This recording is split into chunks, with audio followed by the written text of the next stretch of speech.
اعوذ باللہ من الشیطان الرجیم بسم اللہ الرحمن الرحیم۔ السلام علیکم students, Cambridge international science college کی آن لائن کلاسز میں آپ کو خوش آمدید۔ ہمارا کلاس 6 کا چیپٹر نمبر 1 اختتام پذیر ہو چکا ہے، تو آج کا جو لیکچر ہے اس میں ہم نے پہلے چیپٹر کا ریویو دیکھنا ہے، دوبارہ اس کو دیکھنا ہے کہ تمام کو اکٹھا کر کے ذرا چیک کرتے ہیں کہ ہم نے جو پہلا چیپٹر پڑھا اس میں ہم نے کیا کچھ سیکھا ہے۔ تو آپ نے جو کچھ یاد کیا، جو کچھ نوٹ کیا، آج دوبارہ اس کو ذرا دیکھ لیں کہ آپ کو کس حد تک یہ یاد ہو چکا ہے۔ تو یہ جو پہلا آپ کا چیپٹر ہے وادی سندھ کی تہذیب،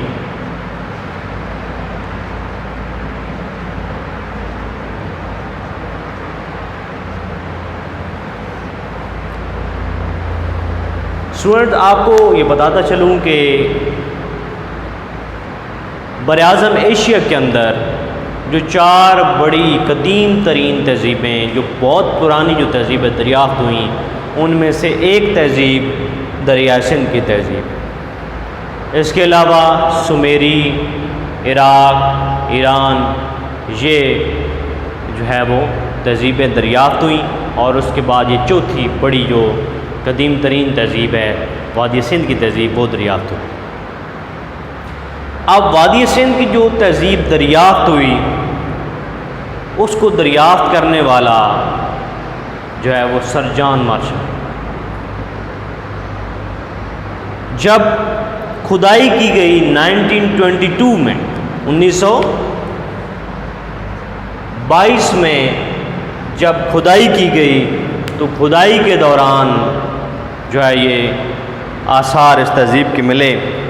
اور اس کو دریافت کیا گیا۔ پاکستان کے اندر 2 بڑے مقامات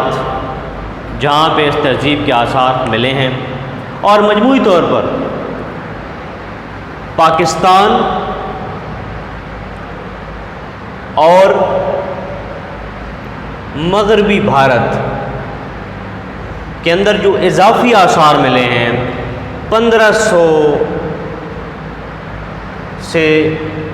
زائد اضافی آثار اور بستیاں جو ہے وہ دریافت ہو چکی ہیں پاکستان اور مغربی بھارت میں۔ چونکہ جو بھارت ہے وہ پاکستان کے مشرق میں ہے، سو جو اس کا مغرب کا سائڈ ہے اس کے ساتھ پاکستان کی سرحد لگتی ہے، تو بھارت کے مغربی حصے اور پاکستان کے اندر اس کے 1500 سے زائد اضافی آثار اور بستیاں دریافت ہو چکی ہیں۔ پاکستان میں 2 مقامات، ایک موہنجو دڑو اور ایک ہڑپا ہے۔ موہنجو دڑو صوبہ سندھ کے اندر ہے، ضلع لاڑکانہ میں، اور موہنجو دڑو کا مطلب ہوتا ہے مردوں کا شہر، اور یہ دریائے سندھ کے مغربی سائڈ پہ واقع ہے۔ اس کے بعد جو ہڑپا ہے وہ ہری روپا ایک خاتون ہیں، ان کے نام سے منسوب ہے، اور یہ پاکستان کے صوبہ پنجاب میں ضلع ساہیوال دریائے راوی کے کنارے واقع ہے۔ اور یہاں پہ کھدائی کے دوران مختلف چیزیں ملی ہیں،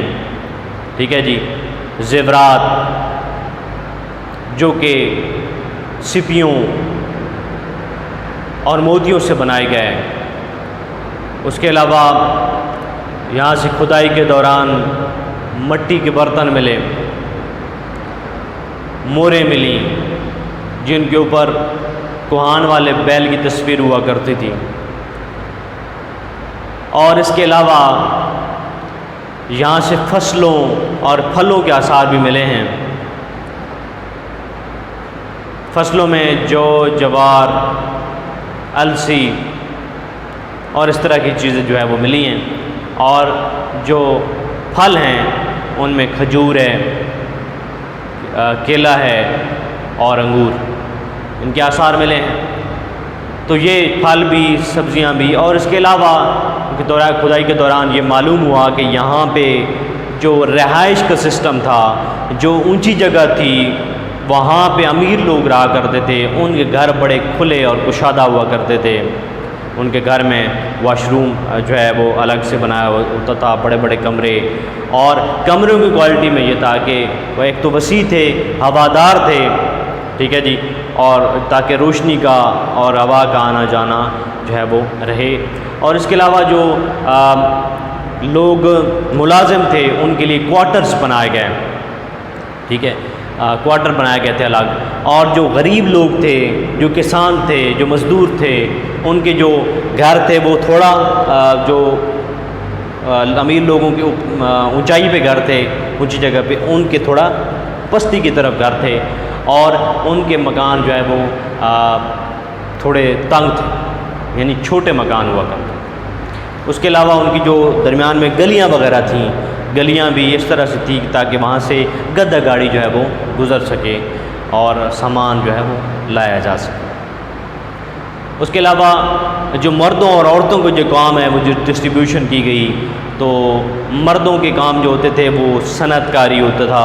کھیتی باڑی ہوتا تھا اور تجارت ہوتا تھا، اور جو عورتوں کے کام تھے وہ گھر کے کام، ٹھیک ہے جی، گھر میں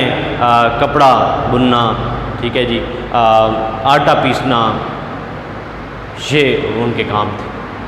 اور اس کے علاوہ جو مویشی وغیرہ ہیں ان کی دیکھ بھال بھی کرنا ان کے ذمہ تھا۔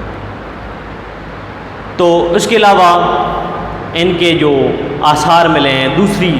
جو میں نے آپ کو 3 بڑی قدیم ترین تہذیبیں گنوائی ہیں، ان کے ساتھ جو ان کے تعلقات، ہم عصر تہذیبوں کے ساتھ جو ان کے تعلقات تھے، سومیری کے ساتھ، عراق کے ساتھ، ایران کے ساتھ، ٹھیک ہے جی، وہ بھی بہت زیادہ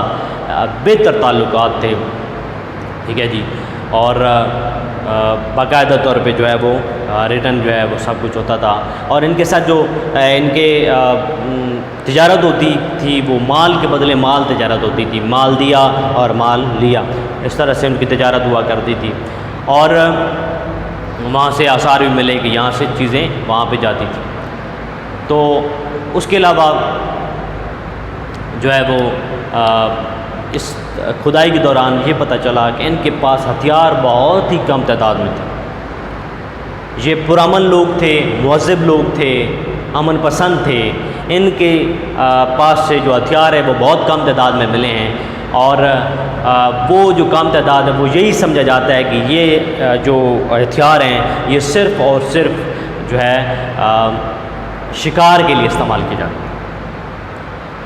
اور کسی قسم کی قتل و غارت کے کوئی نشانات، کوئی آثار نہیں ملے، یعنی وہ لوگ مہذب اور پرامن رہنا چاہتے تھے۔ تو جب یہ سب کچھ تھا، یہاں پہ لوگ خوش تھے، آسانی سے رہ رہے تھے، پرامن طریقے سے رہ رہے تھے، کوئی قتل و غارت نہیں تھی، کوئی کسی قسم کا معاملہ نہیں تھا، اور تجارت جو کر رہے تھے تو اچھے جو تجارت ان کی چل رہی تھی۔ تو اسی اثناء میں جب یہ مقامی لوگ، ان کو دراوڑ بولا کرتے تھے، جب باہر سے جو ہے وہ آریا آئے تو آریاؤں نے ان پر جب حملہ کیا، کیونکہ یہ لوگ تو جنگجو تھے نہیں، آریا تو جنگجو تھے، وہ تو لڑائی کرنے والے تھے، وہ بڑے قد جسامت والے لوگ تھے، تو جب وہ آئے اور انہوں نے ان پر حملہ کیا تو یہ لوگ تو اس کا مقابلہ نہ کر سکے، کیونکہ یہ تو پرامن رہ رہے تھے، ان کو تو کبھی انہوں نے جنگ نہیں لڑی،